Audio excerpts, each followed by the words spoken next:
So lately, I've been hearing all kinds of opinions, strong opinions about one thing. And this was after the UK government announced its latest white paper on immigration. I've been hearing one thing, like all kinds of opinions on one thing. Should Africans leave the UK or the diaspora in general? Is it time for Africans to be going back to Africa? Some people think it's a ridiculous idea, while other people are saying, why not? So this is what I want us to talk about. And this video is for anyone who's ever wondered, is it foolish for me to want to go back home? If you're that person who's wondering that, then this video is for you. And also, if you're that person who always thinks that or who always says that that is a foolish idea, again, this video is for you. Maybe you can tell us why it is a foolish idea. Because, I mean, just look around, look at the world, just look at the changes that are happening, especially in the UK. I've made several videos as well talking about the changes and what it means for us immigrants. Because clearly the UK no longer wants immigrants. It is saying that we are full. We can no longer cope. There are a lot of changes that are happening regarding the visas, student visas, indefinite leave to remain, British citizenship. Many changes have happened already, and some changes are on the way. And also, don't get me started on other problems, other challenges as well we have to contend with as immigrants. Burnout, working day in, day out. Some people work 24/7 right now as I'm speaking. They don't have time or they can't afford to take a rest, to take that annual leave. They'll rather go to a shift. This is our life. And also loneliness, mental health challenges. And those mental health challenges are as a result of these changes that keep happening. The rise in visa fees and just the change. Because here's the thing, many of us came to the UK chasing stability, chasing dreams, wanting to make something of ourselves. But the reality right now in 2025, as I'm speaking, that dream is no longer as sweet. Back then, that dream was very much a reality. I read a comment, someone giving kind of like a breakdown, saying if you earn, let's say if you get 3,000 pounds take home in the UK, you can afford to pay your rent, pay everything else you need to pay, and actually save 1,000 pounds. I had to laugh. I actually had to laugh because, mind you, I'm a single person.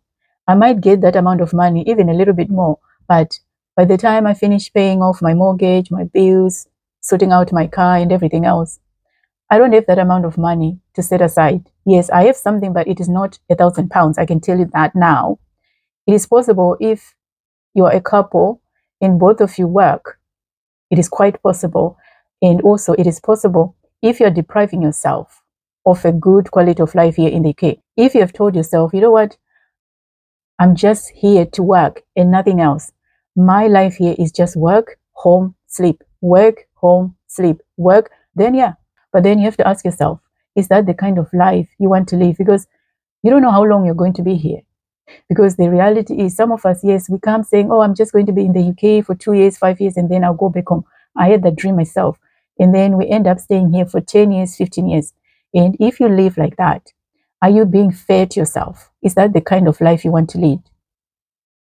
This is what you have to ask yourself. So anyway, going back to the video, the actual meat of the video, why it feels like someone is being foolish when they say, I want to go back to Africa. Why it feels like that, or why it feels almost like a taboo for an African living in the UK, the land of opportunity, the land of promise, to say, I'm packing my bags to go back to the motherland. So listening to the conversations and everything, this is what I've come up with. The first reason is cultural shame or shame in general. Some of us feel that if an African living in the diaspora decides, you know what, I'm going back to Africa, it translates to, or it means that they have failed their life abroad. They are a failure. I beg to differ. Personally, I have great respect for someone who makes that brave decision. And also I see it as a sign of success because they are in a position to do that. While at the moment I'm not in a position to do that, guess what? They're in a position to do that. So I see it as the exact opposite of failure.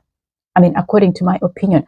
I don't know what you think, but that's the first reason. The second reason is we don't have faith in Africa. We don't see Africa as a land of opportunity. I'm not saying everyone, because I'm starting to hear different conversations right now, which is quite encouraging. But unfortunately, some of our brothers and sisters still feel that Africa doesn't have any opportunity at all. They believe that nothing or things can't work there.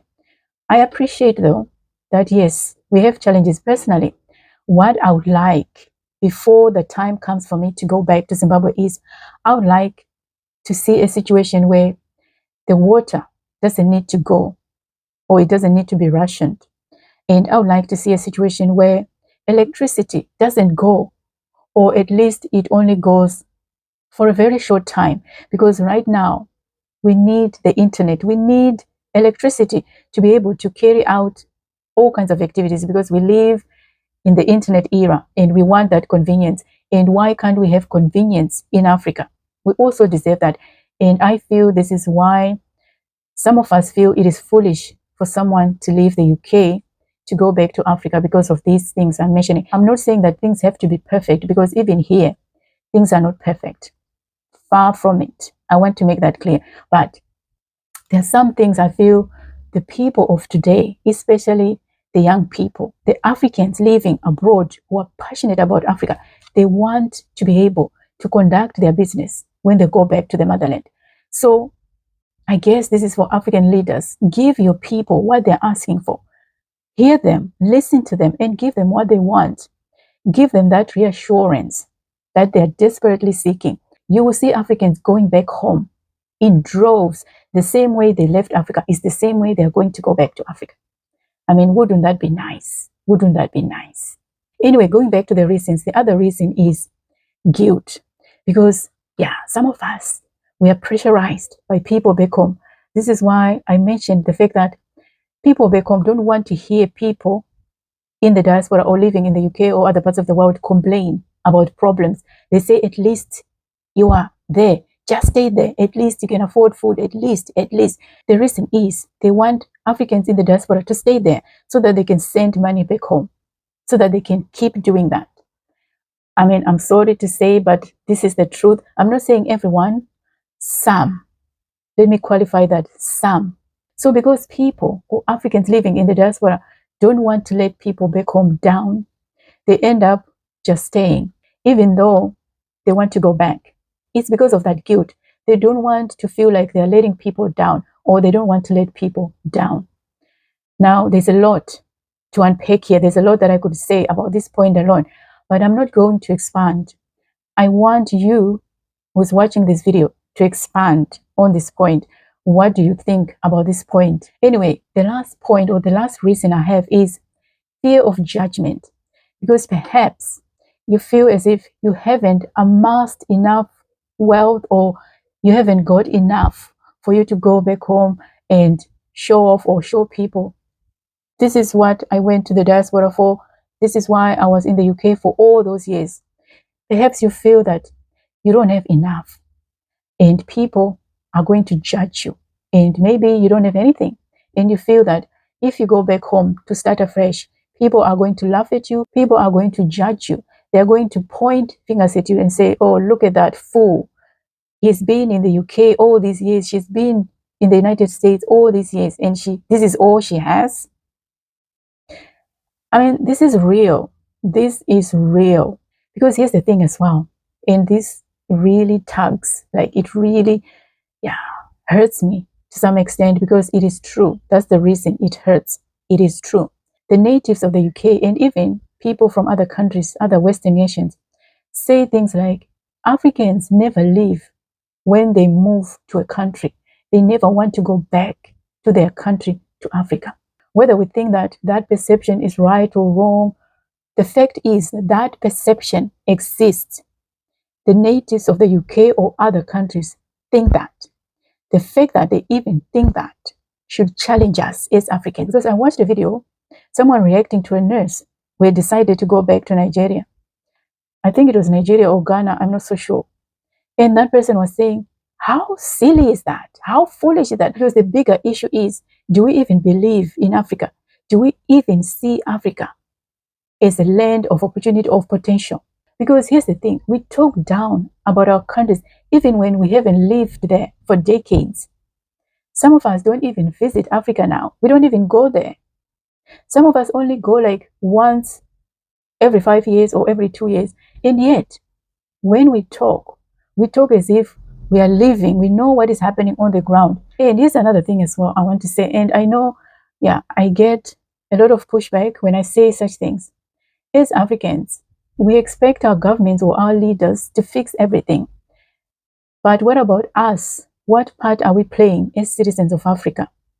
What are we doing? Because speaking positively about our countries also helps shape the perceptions that other countries have about our countries. Because why do we talk about Africa as if nothing good ever happens in Africa? I mean, I don't get that. Yes, let us highlight the challenges, but why not highlight the positives as well? Because here's the thing as well. It also shapes how our children now think about Africa or look at Africa, because they listen to what their parents say about their own countries and they decide, you know what, I want nothing to do with that country. I want nothing to do with Africa. It is because of us, the parents. I strongly believe that Africa is the future. But guess what? Africa also needs builders, people who build it, not just tear it down, not just critics. We also need to uplift Africa. Here's another funny thing as well. Many people from the West actually invest in Africa more than we do as Africans. It is because they see that potential, but it is only Africans who don't see that potential. And that is sad, because until we see value in ourselves, in our countries, why should other people see value in us? Why do you expect people to respect you? Why would you expect other people to value us if we don't value ourselves? This is what we need to think about on a more serious note. So anyway, I don't want to keep going because, I could talk and talk about this issue. Let me end by saying, going back to Africa is not for everyone. And that's okay. That's okay. But we shouldn't be discouraging people who want to go back to Africa. We shouldn't be discouraging those Africans who still have pride in Africa, who still believe in Africa, who still have faith in Africa, who want to try. Those Africans who want to give it a go, and those Africans who want to play their part in that way. I'm not saying that if you're in the UK or if you live abroad as an African, you can't play a part. You can play a part. In fact, you can play a huge role. But if someone wants to play that part whilst being on the ground in Africa, why should we say they're being foolish? I don't think that's right. We must stop seeing Africa as punishment, as that land where nothing good comes out of it. I don't think that's right. And I don't think that's accurate either. It's not accurate.